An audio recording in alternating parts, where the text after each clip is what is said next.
Bueno, ahora sí. Buenas tardes y vamos a comenzar ahora con el bloque de la sesión postpandrial. Espero que pase esta circulación que tenéis todos ahí a nivel intestinal lo más rápido posible para que prestéis la máxima atención. Bueno, como ya veis en el programa, tenemos una sesión de casos clínicos con cinco casos clínicos, algo que nos habéis demandado también muchos clínicos de campo. Y yo creo que también por eso, porque los clínicos de campo sois gente bastante sana, y yo creo que poner siempre en tela de juicio lo que hacemos en nuestro día a día, nuestros diagnósticos del día a día, eso es bastante sano. Con lo cual, bueno, vamos a empezar directamente ya con la primera. Voy a presentar al primer ponente, que es Luis Luján. Es profesor titular en el Departamento de Patología Animal de la Universidad de Zaragoza. Es doctor en veterinaria desde el año 91, especialista en anatomía patológica, como todos conocéis ya, y diplomado en el Colegio Europeo de Patólogos Veterinarios desde el 97, del cual también fue su presidente. 30 años trabajando en el antivirus, especialmente en el virus de Visna-Maedi. Bueno, en este campo ha estudiado desde la patología y las formas clínicas de la enfermedad hasta su patogenia, epidemiología, etcétera. Con todo este currículum podéis todos pensar que su esfuerzo ha contribuido enormemente al avance del conocimiento de esta enfermedad, tanto a nivel nacional como internacional. Bueno, como veis en el título del caso, artritis ovina por lentivirus, y bueno, y aquí os dejo con la disertación. Gracias. Bueno, buenas tardes. Gracias por la presentación. Lo que vengo a presentar aquí no es un caso normal, es el resumen de 10 años de trabajo que empezó, pues como empezamos siempre, con un animal que parece que tenga, y acabamos aquí, ¿no? Nos ha costado mucho a muchos, a un gran grupo, aunque yo esté ahí solo yo, pero detrás hay muchas personas. Y bueno, ese es el primer reconocimiento. El título es artritis ovina por lentivirus, que viene a ser lo mismo que artritis ovina por Visna-Maedi. Ya sabéis que ahora Visna-Maedi y artritis encefalitis comparten los lentivirus de los pequeños rumiantes, son la misma cosa, simplemente que son virus familiares, pero todos englobados en los lentivirus de los pequeños rumiantes. Por si alguno se le ha olvidado, esta historia de esta enfermedad empieza cuando a los islandeses se les ocurre importar unos machos caracul en el año 33, en la Gran Depresión de Europa, para mejorar su raza local. Esos machos se repartieron por toda Islandia, normalmente por la periferia, y se encontraron con un sistema productivo muy curioso, ¿no? Allí las ovejas no se ven nunca, viven en total extensivo, es imposible que se pasen ninguna entre ellas, pero una vez al año se reúnen en cercados así, donde los ganaderos reúnen a sus ganados e intercambian animales. Es decir, que si un animal infectado estaba en un redil, pues podía pasar a los otros y con ese pequeño salto saltar cientos de kilómetros.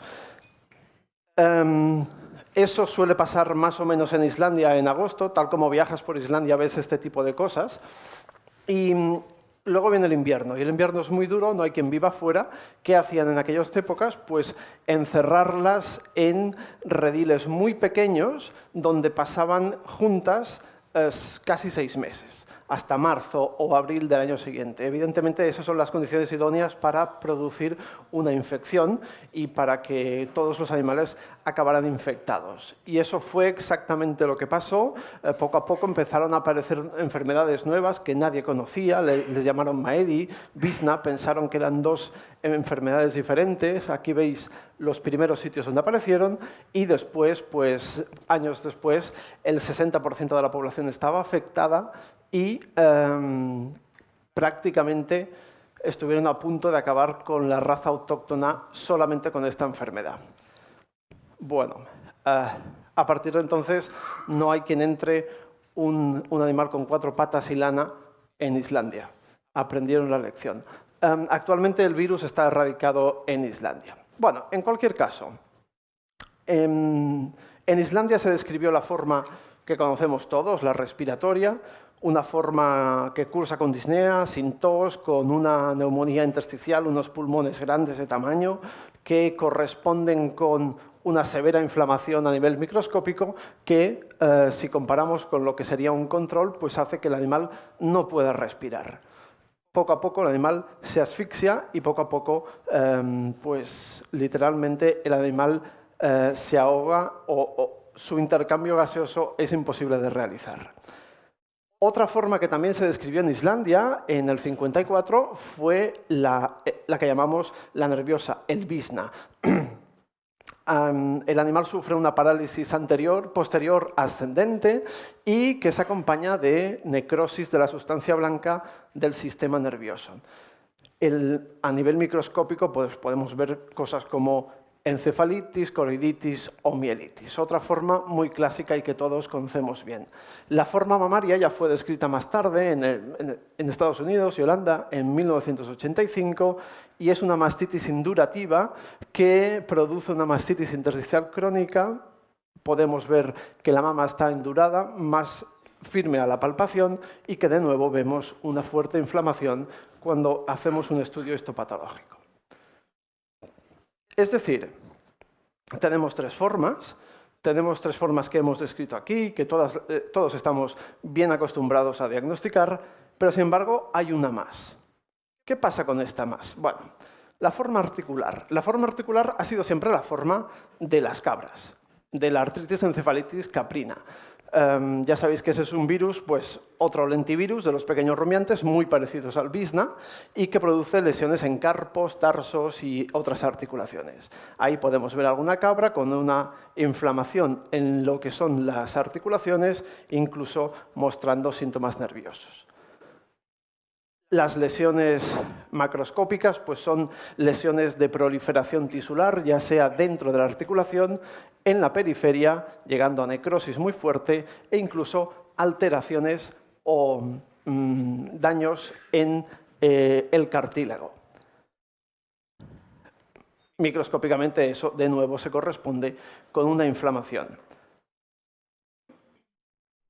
¿Qué pasa con la forma articular ovina? Bueno, pues esa fue de las últimas en describirse en Estados Unidos en el año 81 y se describió en lesiones fundamentalmente localizadas en carpos. Esos son lesiones o fotos de los artículos donde se publicaron y vemos que básicamente la lesión es la misma, una proliferación de tejido en las articulaciones.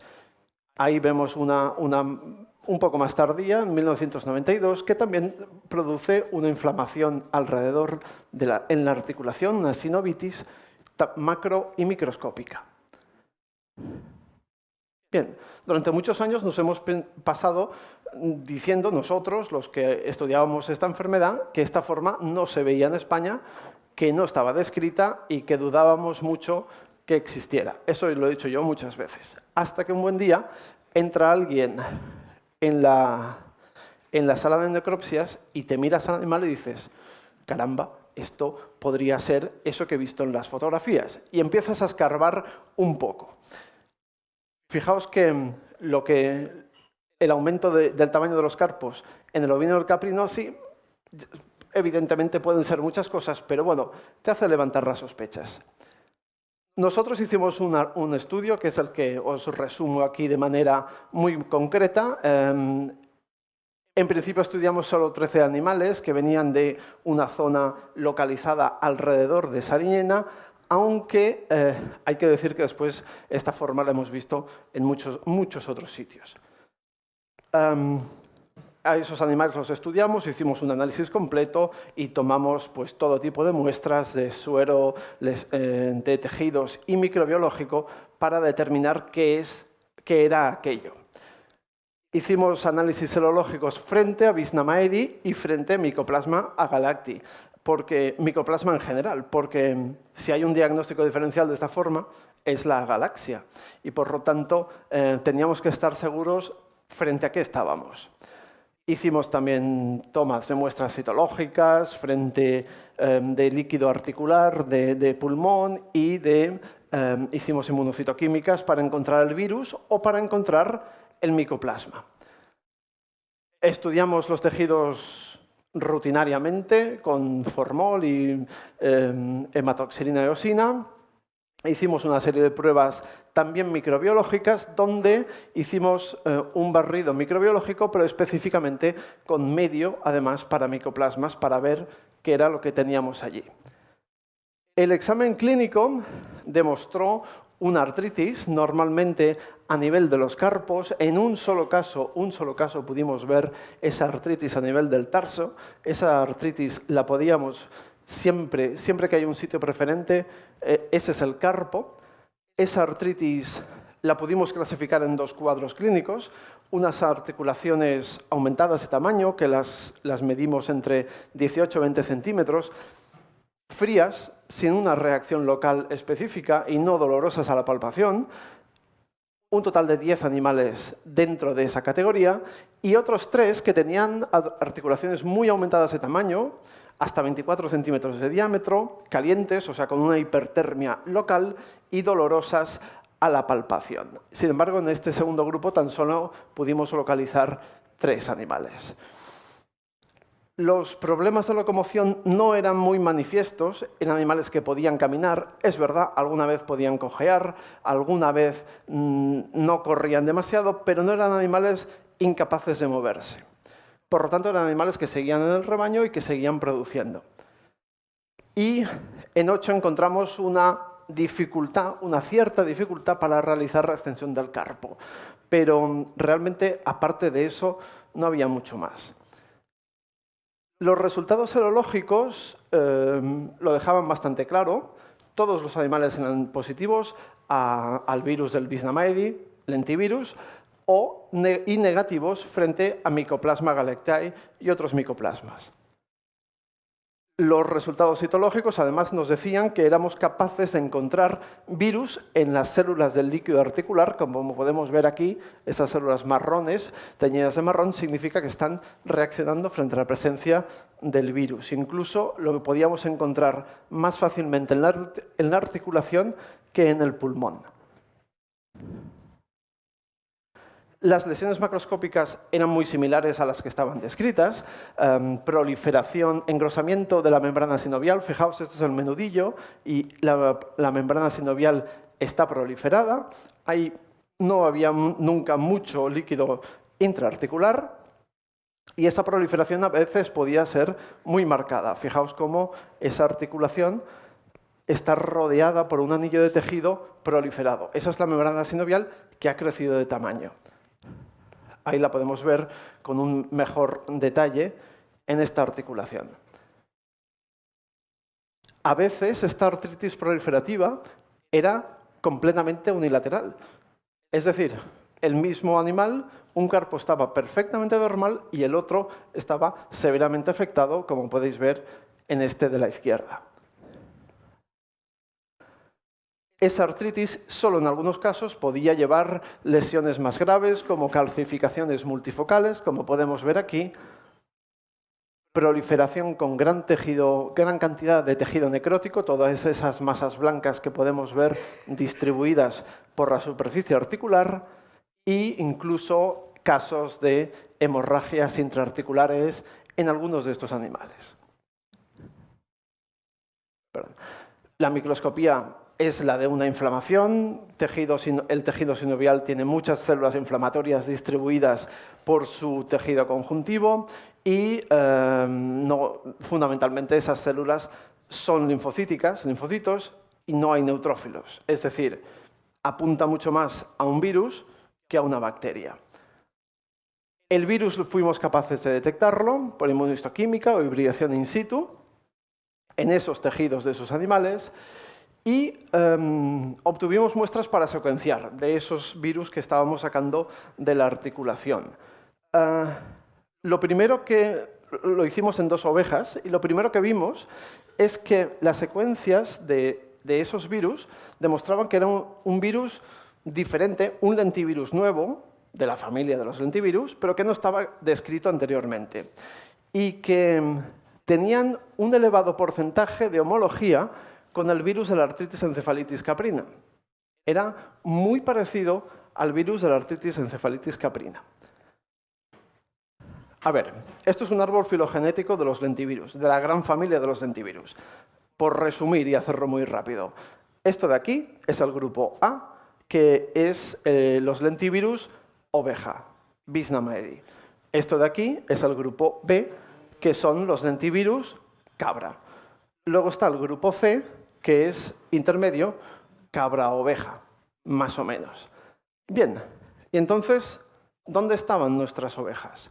Ahí las tenemos y pudimos ver que esas ovejas se colocaban exactamente en el B2.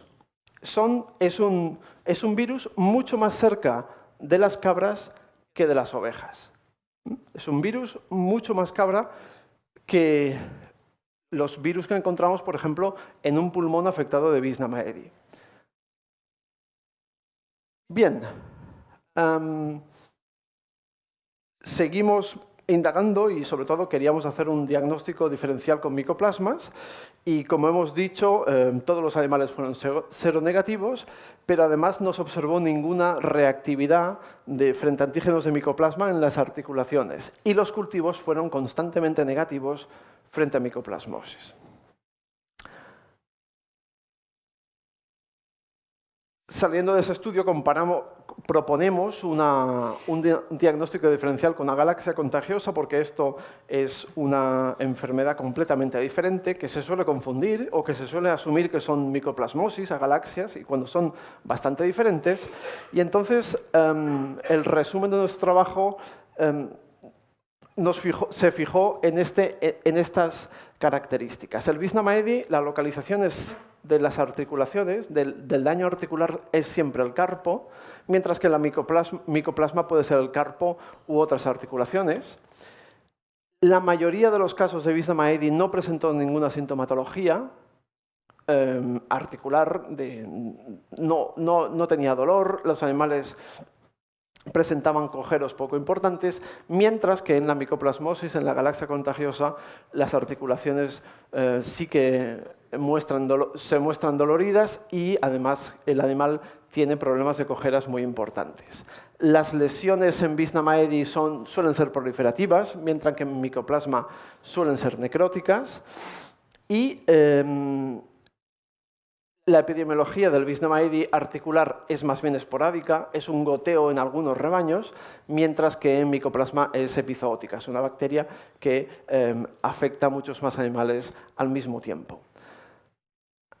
Otras lesiones que nos pueden ayudar a diferenciar el cuadro del Visnamaedi con la micoplasmosis son la típica neumonía intersticial que aparece en muchos de estos animales y la queratitis que aparece en la micoplasmosis. El Visnamaedi, como sabéis, no tiene ni tratamiento ni vacunación y el micoplasma sí, tiene tanto tratamiento como vacunación. Por lo tanto, después de todo eso, lo único que podemos concluir es que la forma artrítica del Visnamaedi existe, está presente, se suele confundir o asumir que es micoplasmosis u otras enfermedades bacterianas, pero tiene que ser incluido en el diagnóstico diferencial. Cuando es Visnamaedi no presenta o no representa una afección clínica muy importante, lo que posiblemente ha favorecido la ausencia de diagnóstico hasta el momento. No es un animal que llama la atención, no es un animal que se quede atrás en el rebaño, por lo tanto ha pasado un poco desapercibido. Y además es un virus que presenta una elevada homología con el virus de la artritis encefalitis caprina.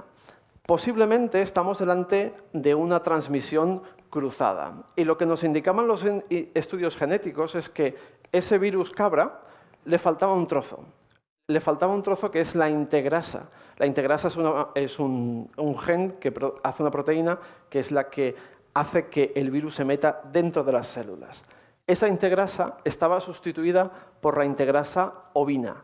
Es decir, lo que tenemos aquí delante, este virus es un recombinante natural de la artritis encefalitis con la integrasa ovina, lo cual le permitía meterse dentro de las células del ovino y reproducir parcialmente lo que se ve en las cabras. ¿Y eso cómo puede pasar? Bueno, pues puede pasar porque, como sabéis bien, hacemos esto. Muchas veces las cabras se mantienen en el rebaño para mantener a los corderos huérfanos, a los corderos que vienen de madres con mastitis. La transmisión del virus es por vía lactógena y por contacto con la madre o con la madre adoptiva, en este caso una cabra. Seguramente en esos rebaños que estudiamos de Sariñena, la presión de infección era muy alta, más del 80% en todos ellos, y esa vía de transmisión es muy sencillo. Bien, ese trabajo, finalmente, ya para terminar, pues fue publicado recientemente y, como digo, ha sido muy largo publicarlo, nos ha costado 10 años y, bueno, aquí podéis ver gente que está aquí hoy presente. Mira, aquí está Belén Marín, Ana Marquina, que son las veterinarias que estaban en la zona de Sariñena trabajando, o Enrique Fantova, aparte de otros colegas. Y es esto. Muchas gracias.